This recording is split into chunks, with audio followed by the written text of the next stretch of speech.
Welcome to the Karen Kenney Show.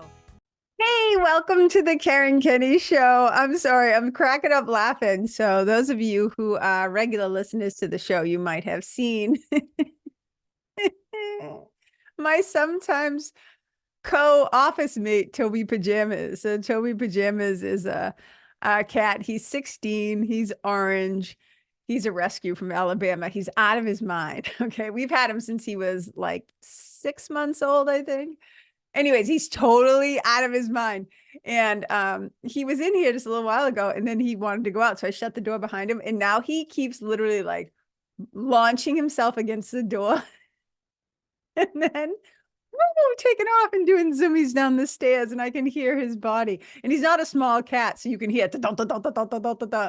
Oh my God, he's cracking me up. Okay. And we're back. Welcome to the Karen Kenney Show. Oh my God. Okay, you guys.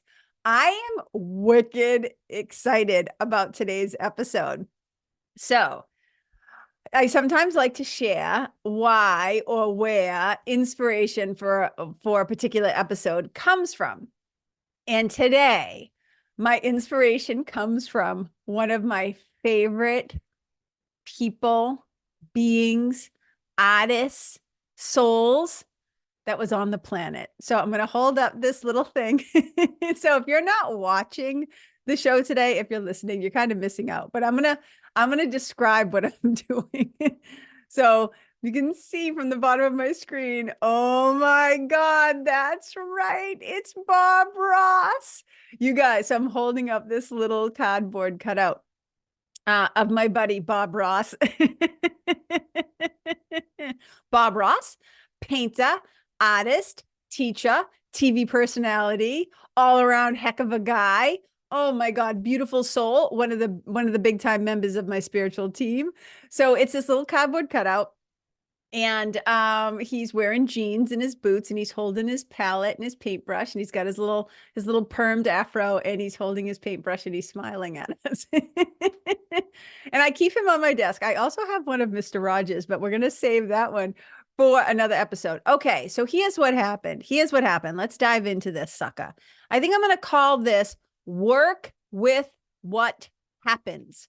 Work with what happens. Okay, so Bob Ross, if you don't know who he is. Oh my God. So Bob Ross had a TV show on PBS and his first show ever, I think, aired on January 11th, 1983. So like way back in the day. He ended up doing this show for 31 seasons and there were over 400 episodes, you guys. And I think they said the number was something like he created in that time over 30,000 paintings. So if you have never seen Bob Ross and have watched his show, let me tell you, go Google it. You are in for a treat. Bob Ross is most well known not only for his style of painting, his style of teaching, his compassionate heart, his love of animals, his love of nature, but he has this very particular tone of voice, which when you listen to it, like I can't speak for you, but like my whole nervous system just like relaxes. It just calms right down. It's almost like a hypnotic way of speaking. It's lovely and it's beautiful. And you may or may not know this about Bob Ross, but he was in the Air Force for many, many, many years before his painting and his creativity and his artwork became the focus of his life. And in the service, it is said that he was, quote unquote, a drill sergeant. And he hated having to yell at people about cleaning the latrine and getting up in your face and being in your business and yelling. And he hated it. He hated being mean.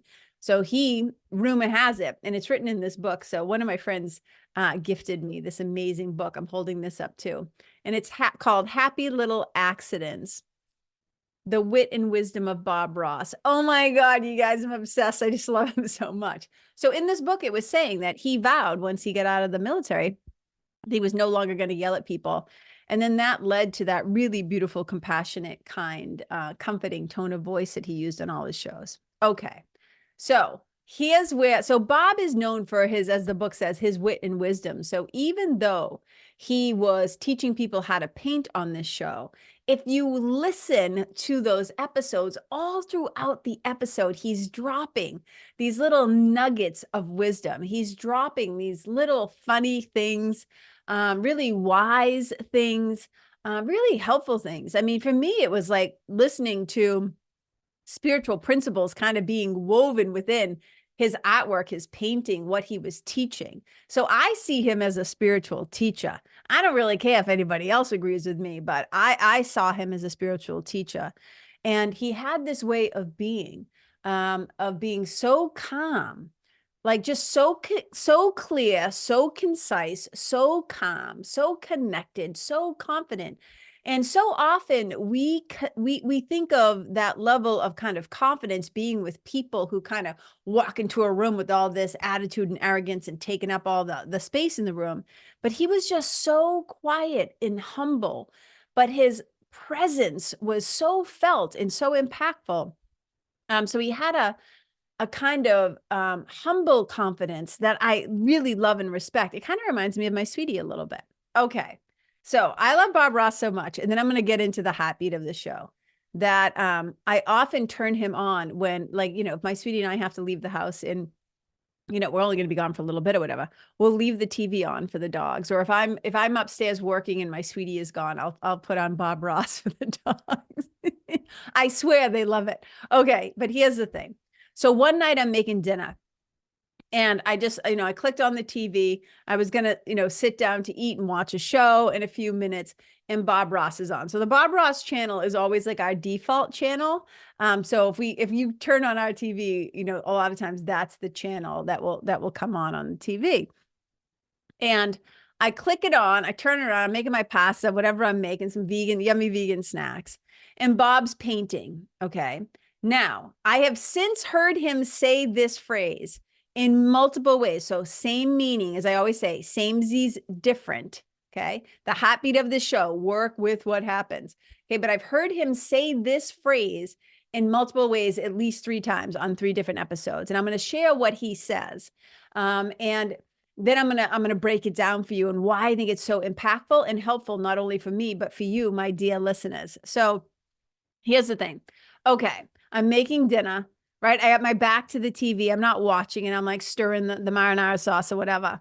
And all of a sudden I hear Bob say his infamous phrase, right? He is absolutely known for saying that there are no mistakes. Okay. So when you're painting and you quote unquote think you've flubbed up, right? You think you screwed up, like whether you use the wrong color, you put too much on the brush, like whatever. He always will say this. He'll say, there are no mistakes, right? We don't make mistakes. They're just happy little accidents. And of course, like I'm stirring and I'm chuckling because who doesn't want to hear that, right? There are no mistakes. They're just happy little accidents. You made an accident. Oh, look, now it's a bird, right? Happy little accidents. So that kind of makes me chuckle. And then he drops this sucker. He says right after that, okay, there are no mistakes. They're just happy little accidents. And he says this, learn to work with what happens. And I just about like leave my body. Like I like jump out. I'm like, Bob Ross. And like I spin around and I'm like, shit, get a piece of pen and paper. So in my kitchen, thank God, I always have pen and paper pretty much everywhere. As a writer, that's what we're like, right? So I run over before I forget, before my brain can forget, I run over and I grab a piece of paper and I jot that down, right? I got it written down right here on this piece of paper. I can show you. Learn to work with what happens. And I thought, oh my God, what a powerful teaching, not only for painters and artists and creatives, but for just human beings. And I got wicked excited about this because it's very much in line with my own teaching. And it was just like, oh my God, like the synapses, like the little cells in my brain, the little neurons in my brains were firing, right? And what fires together, wires together, as Rick Hansen says. And all of a sudden, all these connections, all the little guys in my little filofax system in my subconscious and in my brain were like, woo, right? They were like totally connecting the dots. Oh my God. Now I'm going to share a couple of other ways that he's said this. And then I'm going to relate it and break it down why I'm so excited about this. Okay. He has said it this way. Learn to work with what happens. He's also said, he said, learn to use anything that can happen. Learn to use anything that can happen. Now, remember, he's talking about on the canvas while he's painting. I'm talking, though, about life. Learn to use anything that can happen. And then he said it this way another time. And I'm sure he has said it 1,000 other ways on other episodes, but these are the three that I've seen and heard with my own ear balls. I was going to say my own ear balls. I was going to say my own eyes and my own ears, my own eyeballs, my own ears. They're ear balls now. Oh my God. Okay. He said this, and I fucking love it. He said, use what happens to create your own masterpiece. And I was like, oh my God, double amen hands, Bob Ross. Look at him. I got to hold him up again. Look how cute he is, you guys. Look at that gentle little smile. Mwah. I love Bob. Gave him a little kiss, a little kiss-a-rooney. Okay, because here's the thing. My process that I use, right? So I use a lot of different tools in my work with people, in spiritual mentoring, using hypnosis, somatic work, subconscious reprogramming, right? Integrative change work, integrative hypnosis, life coaching, yoga, all breath work, like all the tools that I use, right? They're all used in this 4-step process that I use, that I've created, that I call your story to your glory. Your story to your glory. And the heartbeat of this is really, we've all got stories to tell. We've all got stories about the shit that has gone down in our lives, the stuff that has gone down, the stuff that has gone wrong, sometimes the stuff that has gone right. We all have these stories, these beliefs, these experiences, these identities, right? All these things that make up the stories that we tell about ourselves, that we believe about ourselves, whatever.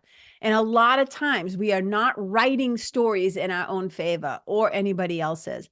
We are often attached to and retelling and re-traumatizing ourselves again and again and again with these same stories. And whatever the details of the stories are, because we know that there's really awful, brutal, tragic, horrible, violent, terrible, right, things that happen in the world and that humans do to one another. I'm not saying that the stories aren't perceived as real. I'm not saying that they didn't happen. I'm not saying anything of that.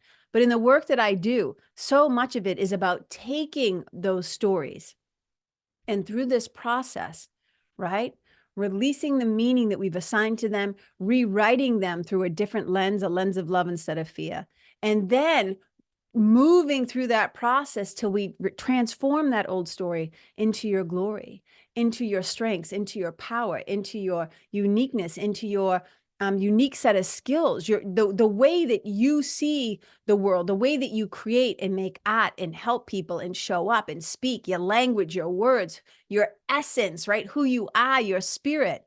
That's that whole process. And that's basically, right, what Bob is distilling down. He's saying, learn to use whatever happens, work with what happens.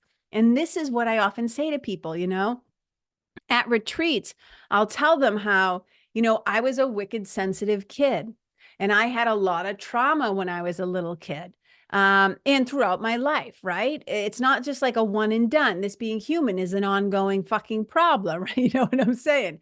So, but I have learned to take what has happened to me, and through this kind of process, this alchemy, right? This kind of wizardry, I kind of like to say, right? That's what I think about these processes, that there's magic in them. There's very much human, practical, applicable, down to earth results and lessons and tools, but the outcomes can feel kind of magical. You know what I mean? And so when I think about this process, your story to your glory, what we're doing is we're taking the things that have happened to us and we're mining them to kind of shift and shake. And, you know, when the panhandlers back in the day would go and look for gold, and they would kind of sift through and they would try to find the gold amongst all the rock, right? That's kind of what we're doing. And I've often told people, again, as I was starting to say, like at my retreats, I'll say, you know, I was a wicked, sensitive kid. And I said, and I've turned that sensitivity, I have turned that hypervigilance because of trauma in my childhood into my superpowers. I have turned those old stories into my strengths, into my skill set, into the ways that make me a better coach, a better mentor, a better friend, a better sweetie, a better, writer, a better listener, a better person who can pay attention, right? Who can sit with difficult things, who can hear difficult things, who's not going to run away from other people's pain and suffering, humans or animals, right? I'm not going to turn a blind eye. I have taken these really challenging, wicked, hard shit that has happened, and I have turned it into, right? I have learned to use what happens to create my own masterpiece, as Bob Ross says. Use what happens to create your own masterpiece. And sometimes we're not able yet because time, right? Healing takes time. Healing takes way longer when you do not have support, help, tools, or you have not learned. Nobody has helped you to learn yet, or you have not discovered on your own yet how to transform your story to your glory, how to shift your perception in your mind from fear to love, how to move out of those old patterns and habits of the ways that we identify with ourselves. We haven't learned yet to shift from body identification to spirit identification. We haven't learned yet how to work with what happens. The only way sometimes some people work with what happened to them is they stay down in that place of what we would call the victim loop. And I want to be wicked clear. This is not to say that things haven't happened that you haven't been a victim of. And whether that's when you were a little kid and you had no power, or you've been the victim of a crime, or you have been the victim of abuse or whatever. I'm not saying that I don't throw that word victim around lightly, like there aren't people who are victimized. My mother was a victim, okay, of a brutal murder. So I understand the power of that word. But we can sometimes, once we move away from our younger years and we're now adults with autonomy and agency and authority, right? We still perceive ourselves in these old stories as being, right? There are parts of us inside of us, right? Parts of our personality that are still stuck back when we were 5 or 8 or 11 or 12 or 15 or 17. They don't know that, hey, we're 55 now. Hey, I'm 34 now. Hey, I'm 72 now. Hey, I'm 64, right? They don't know that yet. And if we don't do some inner work, if we don't do some spiritual work to catch those parts of ourselves up, if we're not actively and proactively, right, looking at those old stories, looking at those old patterns and habits and ways of being, then we often stay stuck in that loop back then when we were victimized, and we keep dragging the past into not only our present, but it starts to predict our future.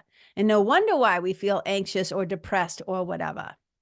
And I talk to my friends about this all the time, about how I don't think enough people understand the importance of the kind of work that I do and what I help people with. I think a lot of people have normalized a lot of bullshit. I think a lot of people have normalized suffering in a way that we shouldn't.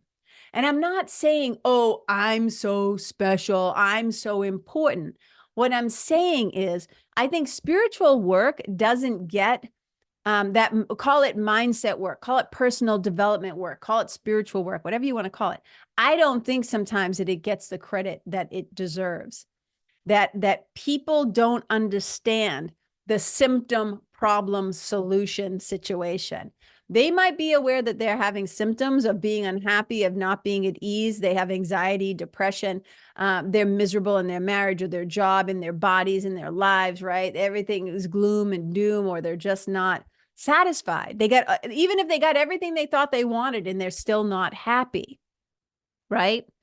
So they haven't they understand there's a symptom, right? And whether it's discomfort or lack of contentment or resentment or whatever is going on, right? They're drinking too much, they're staying up too late, they're avoiding their partner, they hate their job, fill in the blank, 1,001 ways to suffer.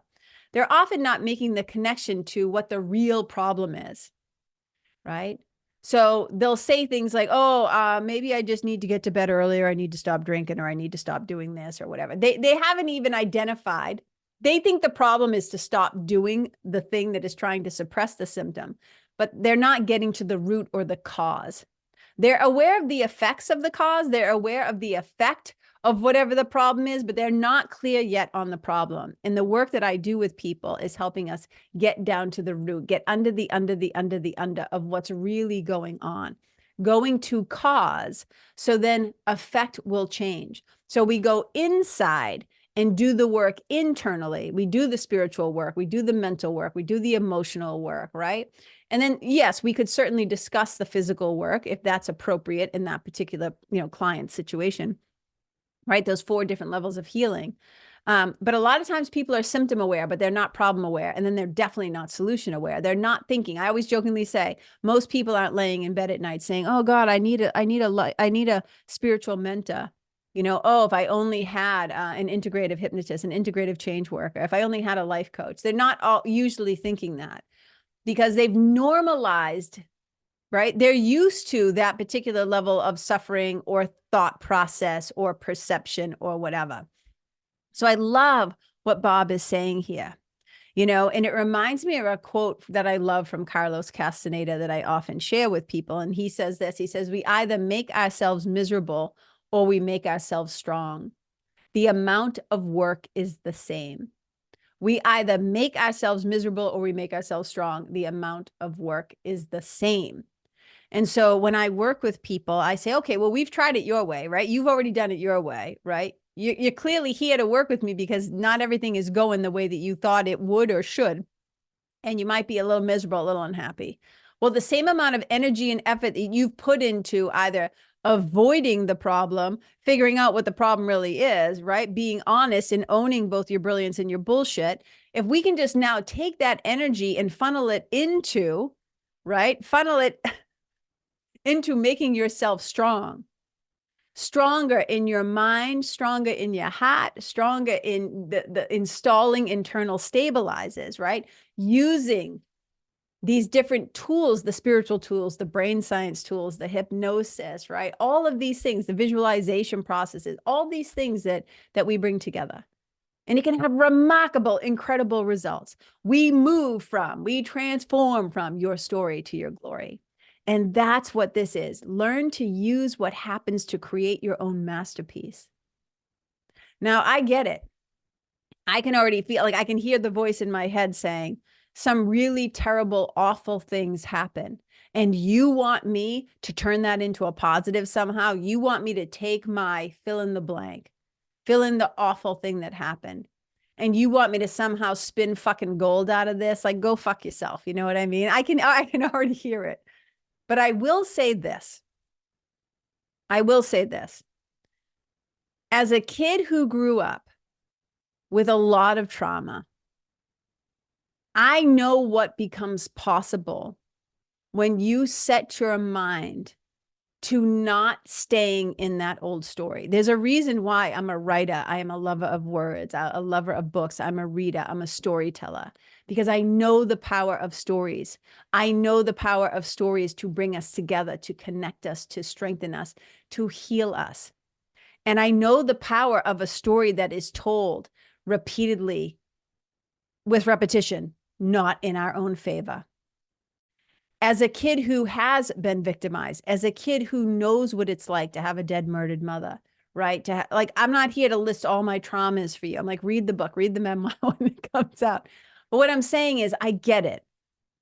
I may not know exactly what you've been through, but I understand the pull of the undertow, the strength, the gravity of our suffering, and how hard it can be sometimes to not just know how to shift from your story to your glory, but to even want to. Because there is something the brain loves, the subconscious mind. It loves the familiar. And to leave the familiar, to leave the known into the unknown, even if the unknown is better, safer, more loving, it's really scary, right? For the subconscious, for our nervous system, to leave the known, even if the known hell, even if it's a hell. So we would rather stay in an unsafe known than shift, right? That old story, then shift into a safe unknown, that glory piece. And what Bob is telling us here is don't just like be like, oh my God, it's awful. I screwed up. It's a mistake. It's this terrible thing has happened. He's saying, no, learn to work with what happens. Use what happens to create your own masterpiece. Learn to use anything that happens. And I believe that we can. I'm not saying it's easy. I'm not saying this happens wicked fast. I'm not telling everybody to rush their grieving process, their healing process, or their forgiveness process. That is up to the individual. But what I'm saying is, so much becomes possible when we become willing to use what has happened in our own favor, to take back our power from those old stories, those old things that have happened, the wicked hard shit even. We can transmute it. We can shift from fear to love. We can move from the wound to the wisdom, from the pain to the peace, from that experience of hell to this experience of personal heaven. We can shift from fear to love, from your story to your glory, if we learn how to use what has happened. And sometimes we need somebody to hold our hand and walk along beside us as we do this work. And that's where people like me come in. So I wanted to share this with you because I got so excited, because Bob Ross is dropping nuggets of gold at our feet. It's like spiritual breadcrumbs all the time.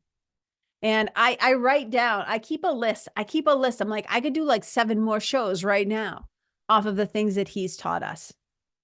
Right? Just like Mr. Rogers. I'm going to do a whole thing on like the 7 smarty pants things or more or whatever of Mr. Rogers too. But you guys, I hope this was helpful in some way. I hope it's helping you at the very least.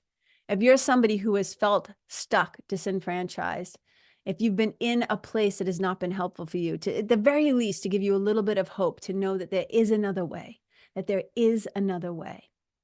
And once we start to believe that there is another way, I always say, like in A Course in Miracles, we talk about how as soon as there is a problem, the answer has already been created. The answer is already on its way.